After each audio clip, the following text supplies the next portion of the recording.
Hello everyone. Good morning children. Today we are going to start lecture number 3 of chapter 5th. But before that, we discuss some important topics which we have studied in lecture number 1 and lecture number 2 of this chapter. So are you ready all? Okay, shall I start? Okay. Please everyone concentrate here. Please attention. Come to the chapter number 5 and the page number is just a minute.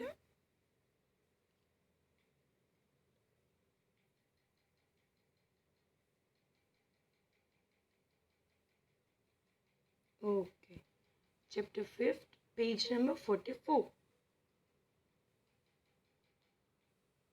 Forms of business organization 1. So what we have learned in this chapter in lecture number 1 and 2? So listen, in lecture number 1, we studied about the sole proprietorship meaning, characteristics and advantage. Clear? Remember or not? I hope you all remember. And if you forget, then please do revision. Okay. Then in lecture number 2, we studied about limitations of sole proprietorship. Then we revise all the topics of sole proprietorship and then we start the HUF. So now we revise the head points. Then we start the today's lecture. So first one is the sole proprietorship meaning. So sole proprietorship is such a firm in which the firm is owned, managed and controlled by only one person. Then characteristics. There are total 8 characteristics. Easy to establish, then capital, power of administration. Just a minute, sorry.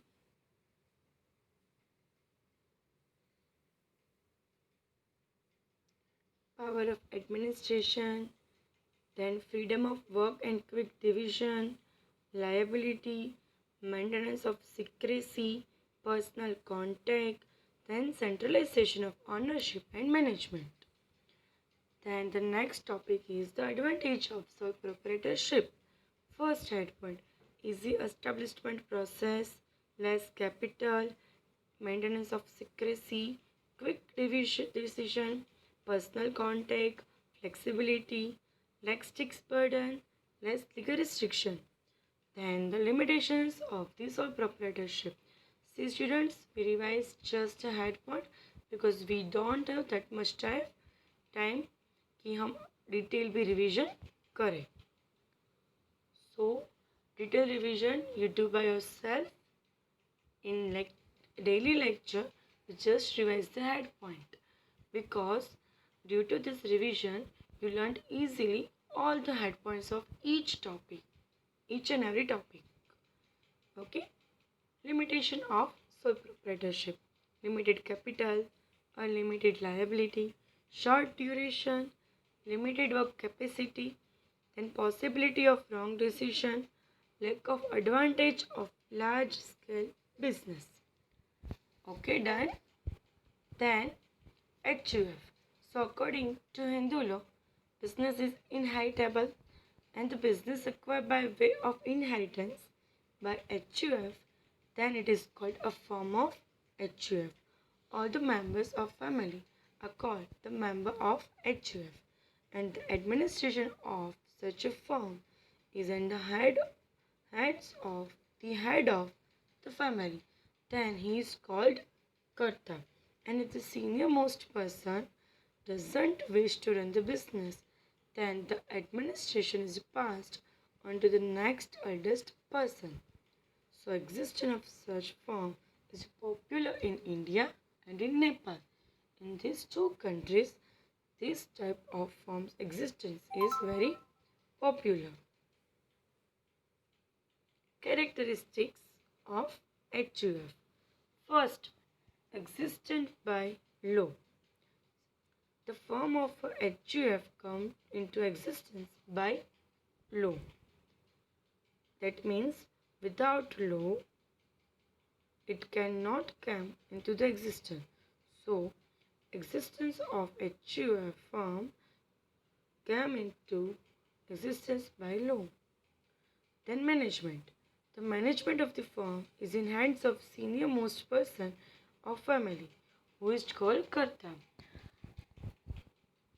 Then independent field of operation. See, what is who is Karta and what is the meaning of Karta, as is studied in meaning of HUF. Okay, so that's why now I don't repeat it. This explanation. Then the third point is the independent field of operation. So business management, See students, here the spelling mistake. It is not a management. So business management is done by Karta independently. Who is the Karta? A person who is the oldest person in a family. That is doing administration of a business, and then he is called Karta, and he is independently manage the business. Other members have no right to take part or interrupt in the business, but they can help. So other members cannot object against the suitability of decision taken by the Karta. That means the decision making right only and only in the hands of Karta. Is it clear? Okay. Then membership. The membership in the form of HUF is by birth. Please underline this point. It is very important for the MCQ and one-line question. Membership in a firm of HUF is by birth. Then the child born in a family gets the membership right from his birth. Then the fifth point, financial control. All the financial matters of the business lie in the hands of Karta, because totally administration is the lie in hands of Karta, and but obvious. So financial matters is also in hands of Karta. So the financial control also remain in hands of Karta. That means totally managed and owned by Karta, but he can take a help from the members of family. Then the liability. Entire business is under the administration of Karta. Therefore, the liability of the Karta is unlimited, whereas the liability of the other members is limited. Is it clear? Good. See students, 6 point done. It is very easy. It is very easy to explain, and it is very too easy understood and also to learn. Okay. Then the lifespan. What is a lifespan? Tenure of the life. On the death of the Karta or other member of family, the business continues. If a Karta dies, then the next senior most person become a Karta. See, in sole proprietorship, if the owner dies, then if the legal heir of that person is not able to continue the business, then the business came to the end. But in the HUF, not like doing that like that in sole proprietorship, because in HUF, if the death of the Karta or the other member of family, the business cannot come to the end, but it is a continuous. If the Karta dies, then the next senior most person become a Karta. Then the business is continuous going on. And the 8th point is the difficulty in raising a fund. The success of the firm depends on the efficiency of a Karta. The firm has to depend on the members of family for fundraising. So it is difficult to raise additional capital. See, 8th characteristics is a one kind of a limitations of HUF, because in HUF, totally success is depends on the efficiency of Karta, and it is a depend on member of family for fundraising. So it is a very difficult to raise additional capital because they are not mostly take a loan or borrowed from the outsider. Then the last and the ninth characteristics of HUF is insolvency. See students, what is insolvency? If you heard this word before this lecture, if you heard, then good. And if you don't, then now I'll explain you what is an insolvency. See, if any one person or a company is a totally sunk in a debt, that means liability of that person is increased more than enough, then he could not able to pay all the liability, and at that time he goes to court and say, he, uh, judge, I am declare insolvent and I have no that much money for the payment of liability.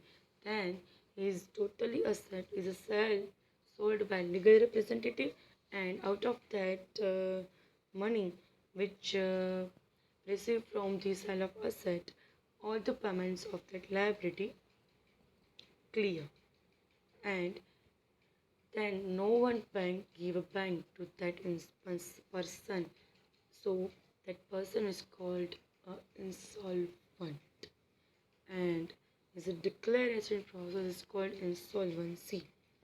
Okay, now is it clear? Good.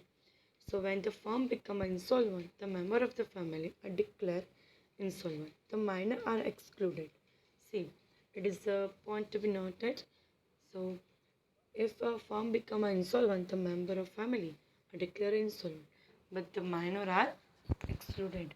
For the payment of debt, the share of all the family member of HUF can be taken into consideration, and the liability of the Karta is unlimited. Okay, clear? You have done this topic. Now it's your turn. I gave you a 4 to 5 minutes, like all the topics, and in lectures I give you time for reading. So now I give you time for reading. So start your reading. The time start now. You have 4 to 5 minutes for read these characteristics of HUF. Then we speak the head points of these characteristics 2 times, and you all have to speaking with me. Okay, good. So let's start the reading.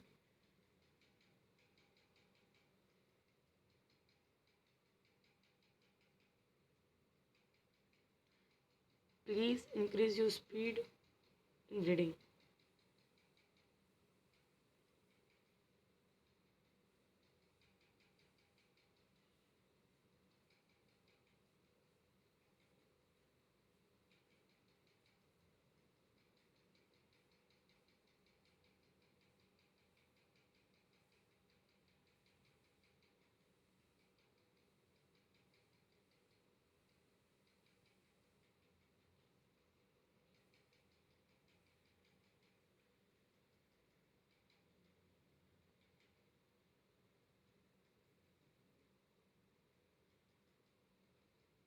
Okay, done.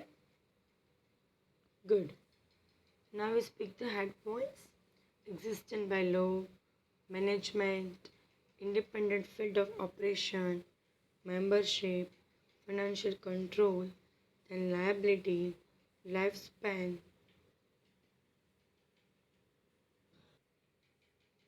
difficulty in raising fund, and insolvency. Again, repeat.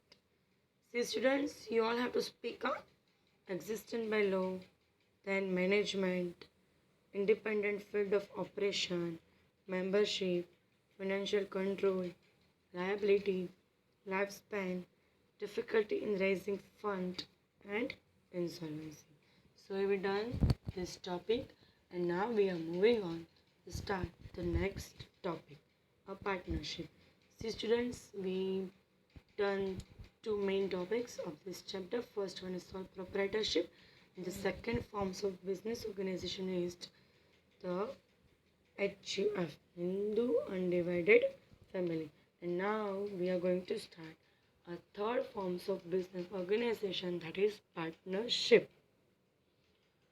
So start. Okay.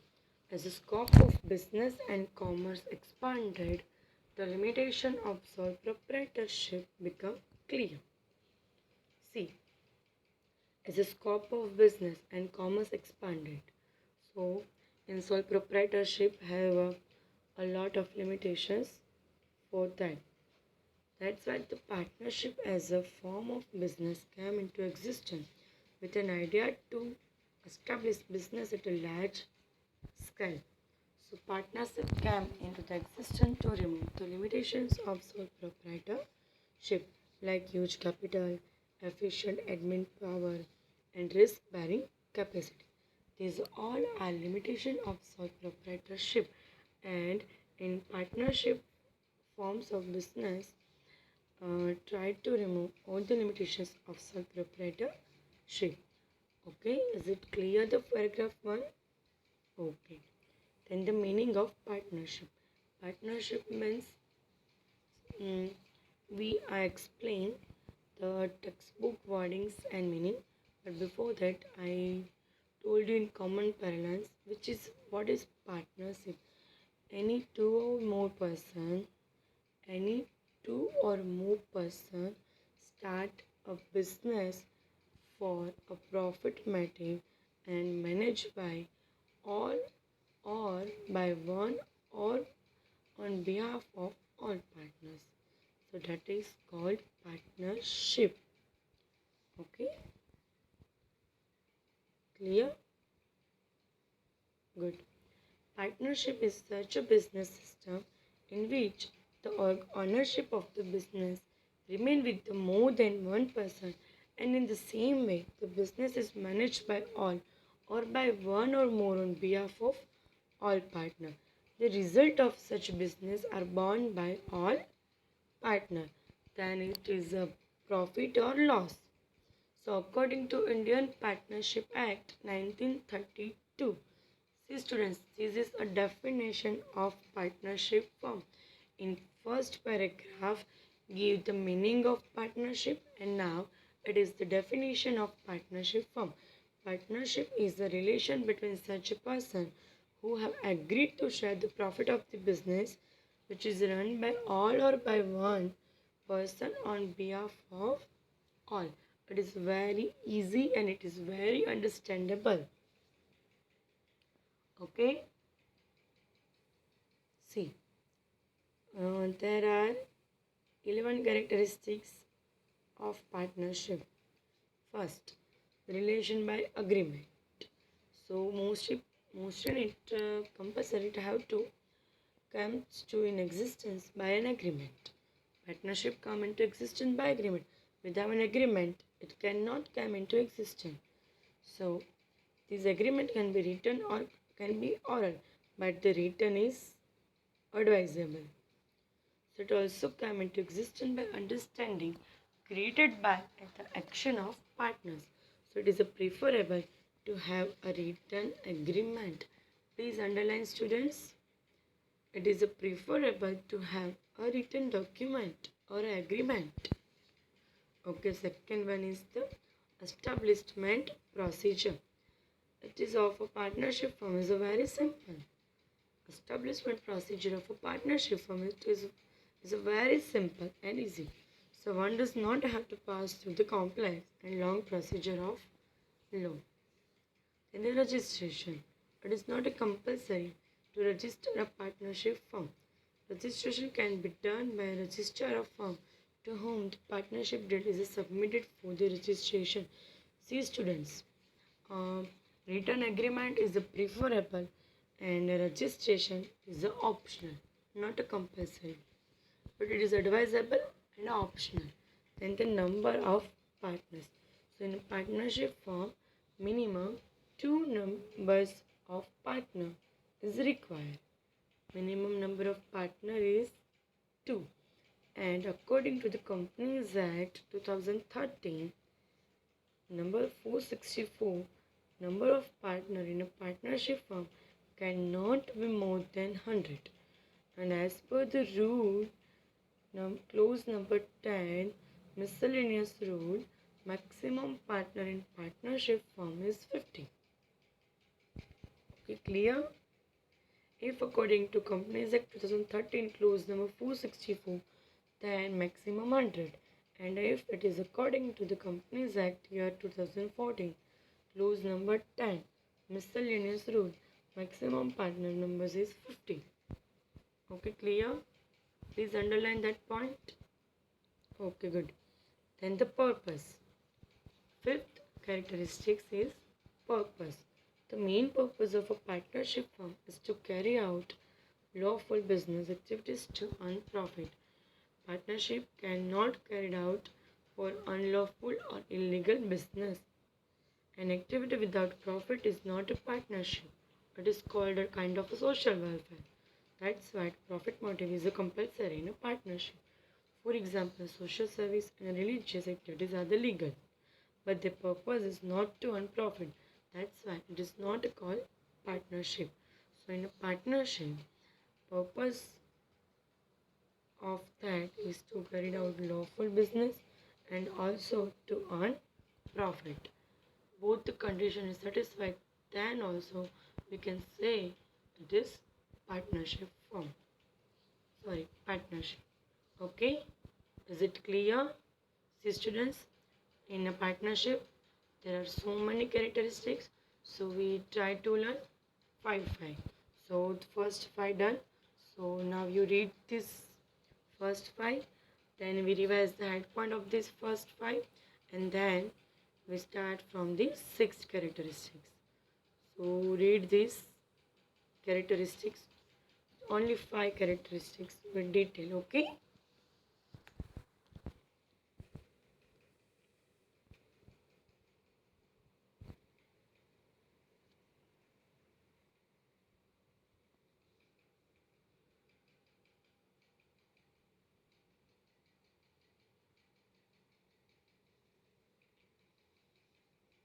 Relation by agreement, establishment procedure, registration, number of partner, and purpose.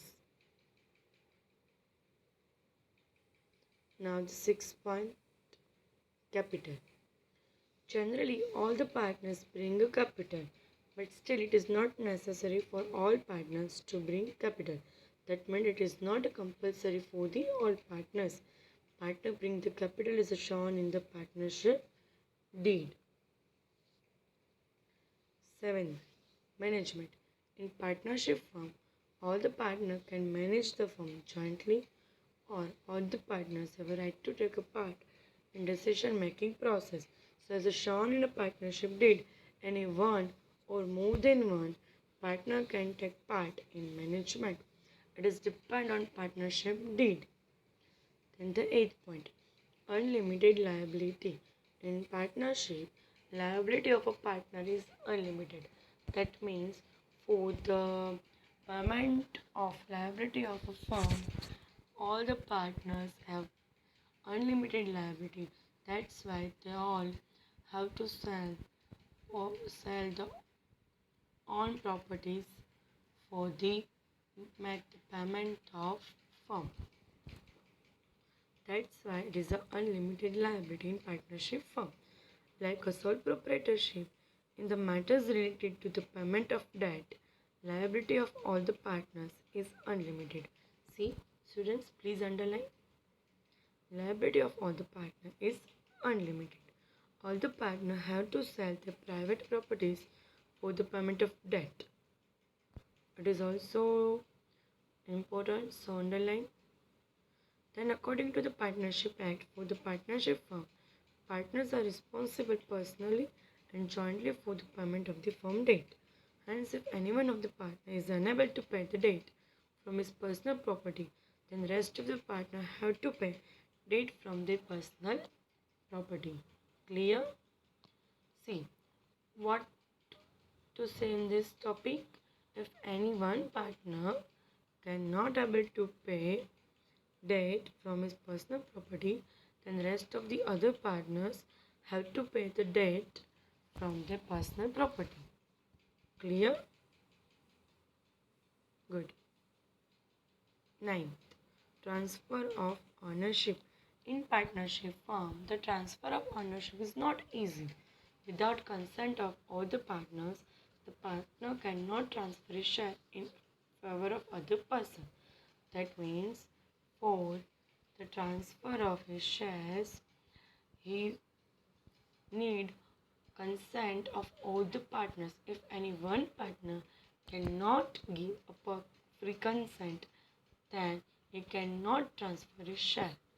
If any partner transfers his share without the consent, then any partner can bring dissolution of firm.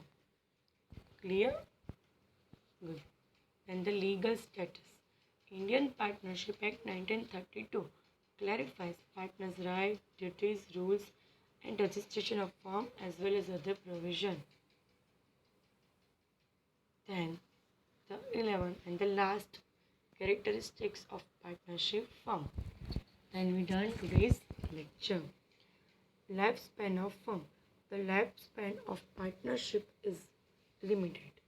If any partner loses a mental balance, dies, or declares insolvent, then the partnership comes to an end.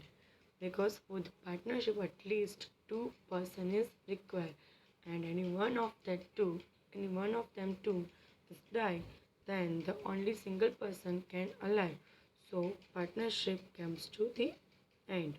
So remaining partners with a mutual consent can distribute the share of such a partner among themselves or admit a new partner. So in this way, partnership comes to an end, but many a times partnership firm is not dissolved. Okay, clear? Okay. See, we revise the head point. Relation by agreement, establishment procedure,